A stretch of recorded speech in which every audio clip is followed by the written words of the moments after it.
Thank you for having me here. And I hope you don't interpret that as being my incredible narcissism, that I don't have a PowerPoint whereby my image competes with an image over here. I just want to tell a story.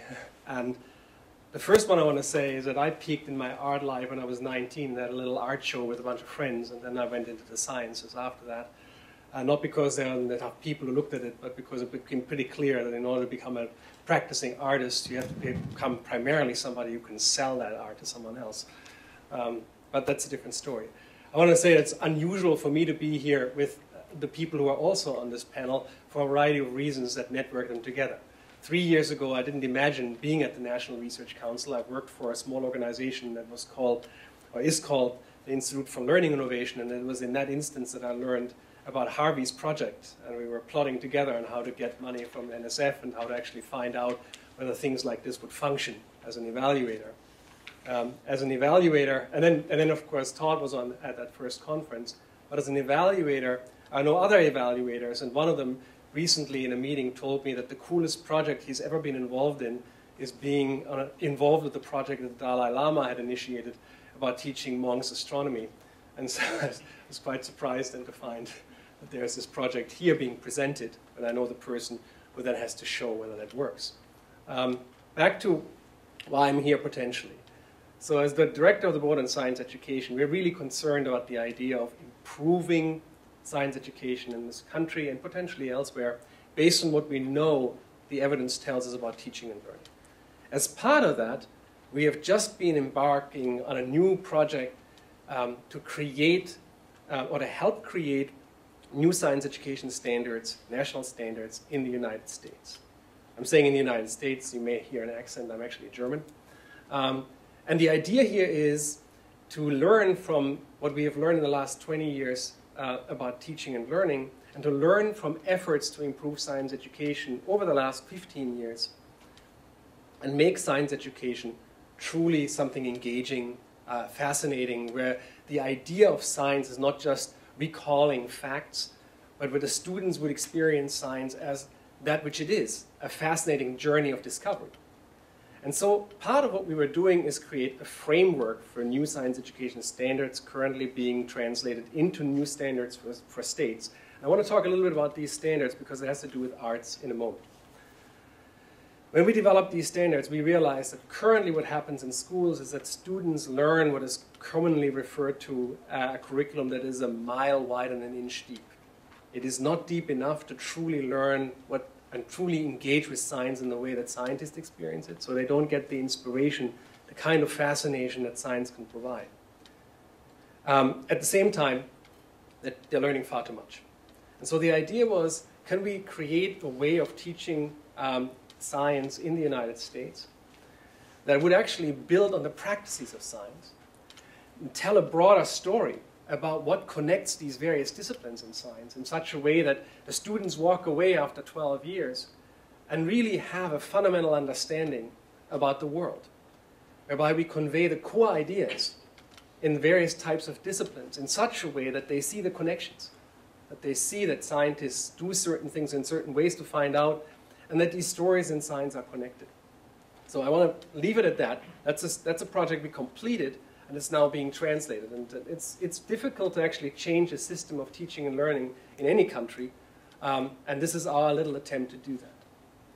At the same time, a colleague of mine in another board, I'm on the board on science education, there's a board on testing and assessment, and in collaboration with them, we've been exploring issues that we call 21st century skills. Some call it deeper learning. Some wonder whether these are 21st century skills AD or BC. But they have to do a little bit with the idea that we realize as the curriculum in this country has been increasingly being narrowed by going back to the basics of English language arts and mathematics. That's what the new law, the No Child Left Behind law, is focusing us on. But it led to a side effect when you want to lower the achievement gap between various types of groups by focusing on the essentials. What happens if you just test those two primarily is that a lot of other stuff vanishes from the curriculum, as many of you probably know in the arts. Science was part of that. But as this is happening, there's a larger debate, and Harvey was making reference to that. What do employers want? What do people need when they leave school? And these 21st century skills are these kinds of things that we call, I'll give you an example, non-routine problem solving. The idea of being able to identify what a problem is, being able to work with others in order to actually achieve some kind of new thing.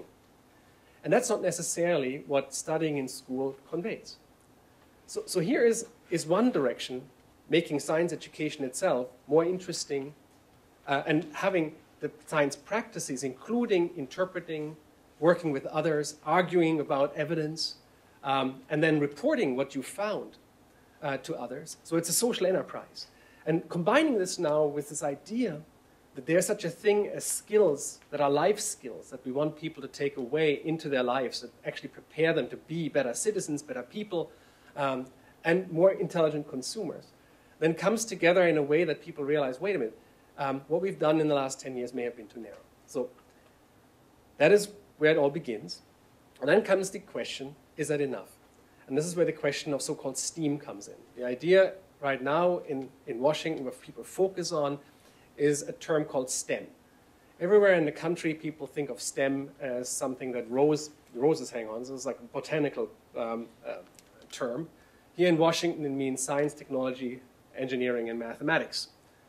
Combined in some ways, and nobody quite knows what it means when you combine them. Is it science or technology or engineering or mathematics, or is it and what does it mean to bring them together? No matter how you see this, there's a sense that these are not isolated disciplines. Something here happens that mixes these up. And people come in and say, well, wait a minute, what about other disciplines that may be helpful? And we've heard the arts coming in here. And the question that I'm asking is when people say the arts have a role to play, I'm asking the question, what is the unique element that the arts can play in helping scientists, engineers, mathematicians, or people who work together in these teams that may represent STEM to do their work better, to help learners of these disciplines become better learners of these disciplines. What might art, design, music, we've heard in one of those conferences that within the arts people say, well, you have to remember we are very diverse as an overall group. It ranges from dance to performing arts in some ways, from music to drawings and so on and so forth. So it's very diverse. So what can that uniquely contribute to the idea of learning science? And I posit two ideas. One I've stolen from Harvey, and one comes from another work that I'm involved in that I talk about in a moment. The first one that I'm stealing from Harvey is the idea of creativity.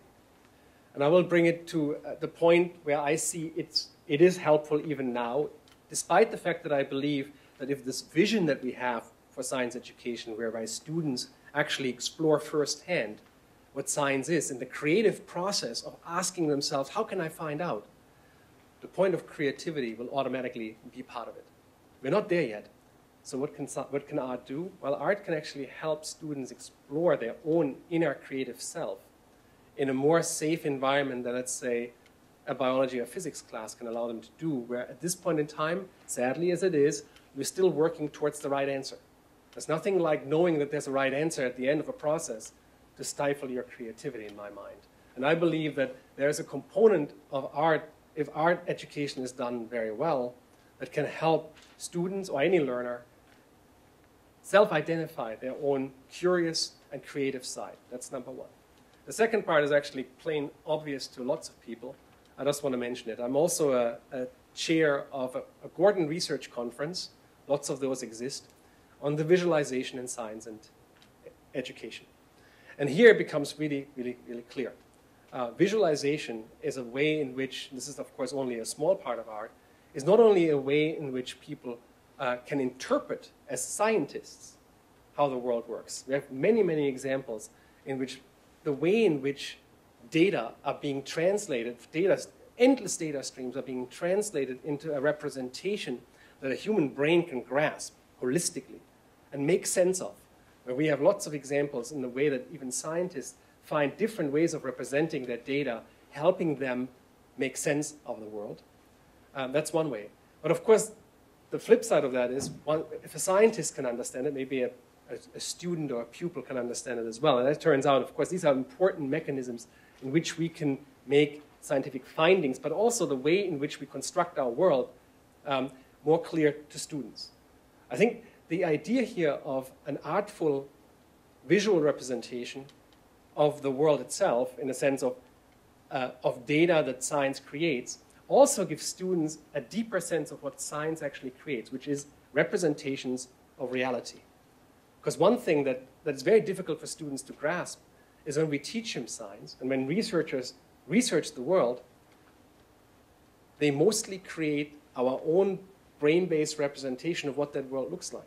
The idea that much of what we see is not really directly seeing it, but models and representations of reality is something that we can use the science, that the arts actually very well for, and help students make that connection.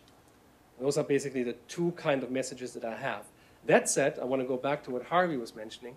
The point is, if you want to make that argument and increase arts education for the sake of helping students become better citizens, better learners, better people, you have to have some reason and an argument and research to make that point. And there is actually quite a bit of research out there, ranging anywhere from increasing students' ability to argue and be a creative thinker to some other areas. I want to leave this with a very important idea. And I visited China 2 years ago, and we looked at what they consider to be one of the best schools, top students in Beijing, the equivalent of the Thomas Jefferson School here near Washington. We were presented with incredible students, 15-year-olds, who not only spoke fluent English despite the fact that and without accent, despite the fact they never left the country, but they were also students who showed us fantastic products of scientific research that they did. Half of the time was spent showing up that these students were fantastic in the arts. They all performed various types, from music to theater to dance. And that is what they wanted to convey to Americans coming to visit, that their students who are fantastic scientists are also fantastic artists. And I'm reminded that almost when we recently held a workshop on successful STEM schools, that schools who represent the top notch were all characterized by the idea that they have a broad and a very diverse curriculum that includes the arts and music and other kinds of areas, coming from the realization that what we don't want to have is students who are simply good at one thing only. So I found that very encouraging, including research in Germany that showed, again, it's only a correlation, that students who are engaged in music and in art do better in math and science.